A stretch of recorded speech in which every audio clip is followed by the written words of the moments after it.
Hey Gigabyte fans, welcome back to Gigabyte's Motherboards and Bricks channel. My name is Leon Chen and today we have another overview and unboxing for you. Today we're going to be talking about our X99 Ultra Gaming, and with that I will jump right into it. So on the top you can actually see that it has that Intel chipset logo for the X99 platform, which means this board is able to support Intel's newest i7 Extreme Edition processor. That's the 6950X. The 10-core processor that's just recently been launched. Not only that, this is the first time that this processor, or a 10-core processor, has hit the consumer enthusiast market. As we move over, you can see that this board supports DDR4 at 3333 MHz XMP ready. Make sure to check our QVL or AVL list on our support site to make sure that the modules that you purchase in your local store or retailer has that capability. It has RGB ambient surround LED, dual hybrid fan headers, as well as Intel's USB 3.1. And a lot of other features that we can turn around on the back and go more in depth with. For the most part right now, let me show you guys what the ambient RGB is, or ambient surround LED is all about. Right here you can actually see it in red. And you have the LEDs on the PCIe slots as well as the DIMM slots and between, as we mounted diffusers between these slots. And the VRM area, the rear I/O, as well as that audio amp up zone. Okay, so let's flip the box to the back and we can get more in detail about all the different features Gigabyte has to offer. So we talked about that RGB ambient surround LED. One of the other things I wanted to mention is that we also support third-party or aftermarket LED strips. So Gigabyte has incorporated a pin header directly on the board that can allow you to synchronize your LED strips for your case lighting with the motherboard. So the motherboard can control the patterns and the different glow options that capable with the board and have the case lights follow along with it. We also have the dual hybrid fan headers. With more and more users trending towards liquid cooling for better performance, our dual hybrid fan headers allow you to actually use either PWM or voltage calibration modes to set fan speed or pump speed depending on your preference. We also support Intel's USB 3.1 design for USB 3.1, and we have it in that Type C standard as well. And as you can see, Gigabyte's 3.1 chip actually supports up to 20 gigabits per second, where the protocol only requires 10. So that means it gives you a lot of wiggle room and a lot of extra bandwidth transferring files from your desktop PC over to your mobile or flash device.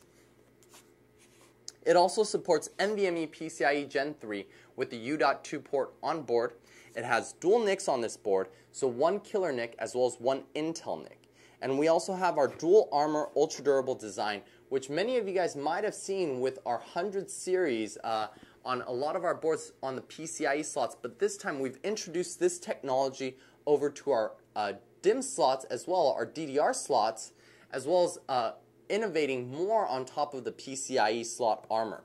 And we'll talk about that a little bit more as we get there. And we have a lot of ultra durable features that many of you are familiar with, such as our all digital power design and our high-end audio capacitors. But one of the features that I like to point out would be our anti-sulfur resistors. Basically, this is good for users that have these systems in humid environments or where there's a possibility of sulfurization on the resistors. Oftentimes, when one resistor is damaged on a high-end motherboard like this, users often must replace or change to a new motherboard or get it RMA'd. But having the anti-sulfur resistors on board, it prevents users having to go through this hassle just because of a part that's less than $1. So that's very useful, and it brings more value to the term ultra durability. So let's take all the parts out, and we'll do as we usually do. We'll go over all the accessories that come with it as well as the board after that. So you guys, if you guys have any questions, let us know in the comments below.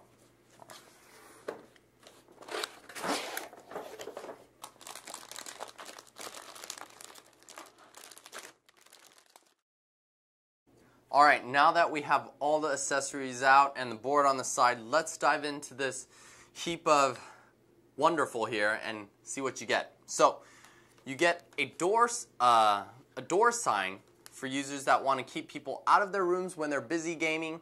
You have 3 packs of SATA cables. Now each pack comes with 2 sets of SATA cables, one being a right angle cable and one being a straight cable. So that's a total of 6 cables, with 3 being right angles and 3 being straight cables.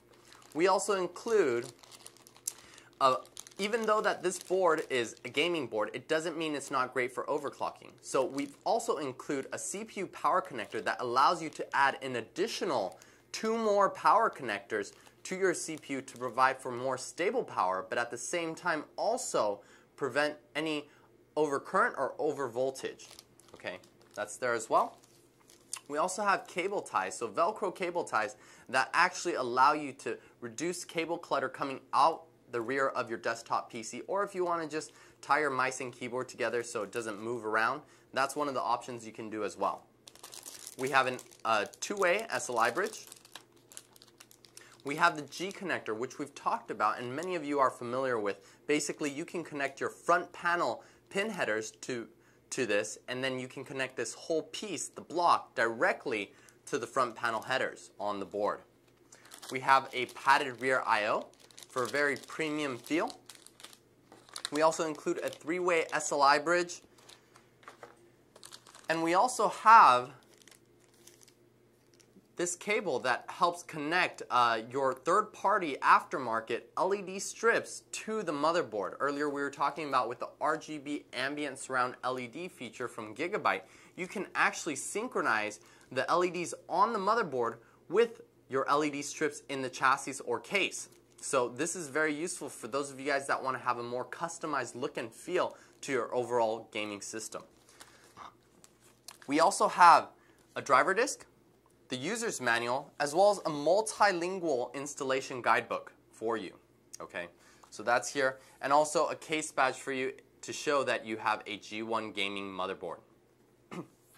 One of the other things I'd like to point out, we've also included these indicators or stickers that allow you to wrap it around the SATA cable so you can actually define what the cable is for. So right here on top it shows HDD1, HDD2, HDD4, and we also have ODD for optical disk drive. And you can actually label each of these SATA connectors. So if you actually have a SSD for your boot drive, or if you have a drive for storage, you can write storage, SSD. For your optical disk drive, you can even do Blu-ray or CD-RW or rewriter, anything you want to do. But this is a good way to keep yourself organized on the software side as well as on the hardware side.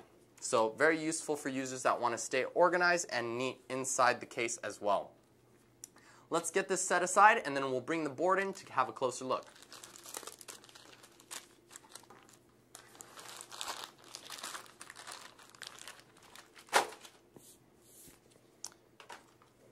Alright, so with the board here, we know this is an X99 platform, so that means it does support quad channel memory, and earlier we talked about the memory profiles for this is 3333 XMP. Again, make sure to check your QVL or AVL lists for your respective motherboard to make sure the modules you guys purchase out at your local retailers do support it. Right here you can see we have that power connector on the top. For the CPU, we have 2 fan headers, and after we finish all of this, we'll go over and count how many fan headers are directly on the board. Moving around the side, we have our 24-pin ATX power. We have one USB 3.0 front panel pin header. And right here, you can actually see a pin header. This is a GPIO for Thunderbolt. So for Thunderbolt 3, if users wanted to add Thunderbolt 3 onto this board, whether through an add-on card or through a front bay connector, all they have to do is connect this with their device and the board will recognize it as a Thunderbolt device. Okay, so let's look at the side to see how many SATA connectors we have for this board. So right here, we can count them. We have 1, 2, 3, 4, 5, 6, 7, 8, 9, 10. So a total of 10 SATA connectors. And at the bottom here, you can actually see it has one SATA Express.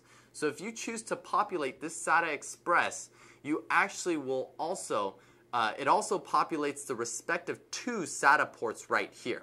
So even though with the SATA Express populated, you'll still have 8 SATA ports for any types of drives you want to use, mechanical, SSDs, or even optical disk drives. And remember, you have the labels to keep yourselves organized. One of the other things that many of you guys might not be familiar with would be this port up here. This one is actually a U.2 port, and this port has a transfer speed of 32 gigabits per second. Compared to our SATA ports, which are only at 6 gigabits per second, this one is extremely fast.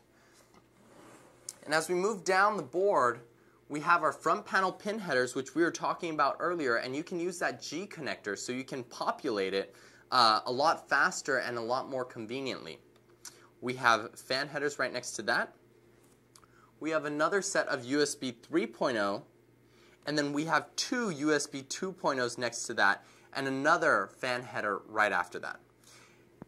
And right here we have TPM, and then right here it's hard to see, but it's actually a Molex connector, so you can have more stable power for PCIe slots. And if I lift it, you can actually get a better, closer look of it. It's actually right there, that Molex connector, okay?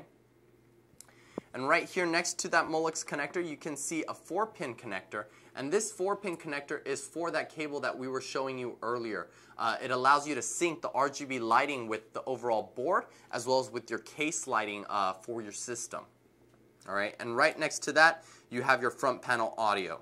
So from here, you have your audio zone and all of this casing, so you can actually see the white and the red theme for our G1 gaming. And it's all controllable through the RGB ambient surround LED lighting system from the App Center. All right, so talking about next generation form factors, we have 2 M.2s. One of these, however, is for your Wi-Fi. So you actually can populate and install Wi-Fi onto your motherboard and then route the cables out through the back rear I.O. The other one is for an M.2 storage device, and as you can see, there's 4 different variations or settings that you can have it at. Currently it's set at the 80, but Gigabyte motherboards do support that 22 millimeter width as well as up to the 110 millimeter length. So this one does the 42, the 60, the 80, which is already preset at, and then a 110 for users that want to choose that. So let's swing around to the rear I.O. so you guys can have a better look of what connectivity options are available for you. You have, of course, your gold-plated audio connectors as well as an optical connector. You have 4 USB 3.0s here. You can see one is in white, and the reason being is that's our Q-Flash Plus. Now this is useful for users that want to update the firmware or the BIOS of the board and they don't have the memory or CPU installed. They can do that as well. And right above that, you have your dual NICs, one being a killer NIC and one being an Intel NIC. And we have another 2 USB 3.0s and the PS2 on top. And right here we have the antennas or brackets for your Wi-Fi and Bluetooth if needed. And I jumped over this section earlier because I wanted to take some time to explain it. We have 2 different connectors, one being the Type-C, and this is for USB 3.1, and we have another one in red. Users might think that this is a standard USB, but this is a USB 3.1, so it has double the bandwidth, 10 gigabits per second, compared to USB 3.0, which is only at 5 gigabits per second. So overall, on the back I.O. here, not including that Type-C connector, you can see that there's a total of 7 USB ports. From the front panel headers, we can count there's a total of 8. 2 USB 2.0s, another 2 USB 3.0, and another one on the right up here for USB 3.0. So 8 USBs on the front for the front header, 7 USBs on the back. That gives us 15 USB connectivity ports overall. And let's go through very quickly and count your fan headers. So we have one system fan, a CPU fan, so that's 2. You have another CPU fan here for CPU fan, and the top one was CPU optional, so that's 3. You have 2 system fans on the bottom, so that's 5. So you have a total of 5 fan headers directly on this board. So that's very great for the X99 platform. And that basically wraps up our overview of the X99 Ultra Gaming. If you guys like what you guys saw and you'd like to see more, be sure to like this video and subscribe to Gigabyte's Motherboards and Bricks channel. If you guys have any interest in promotions and contests that Gigabyte runs, be sure to like our Facebook page. Thanks again for tuning in. My name's Leon Chen, and we'll see you next time.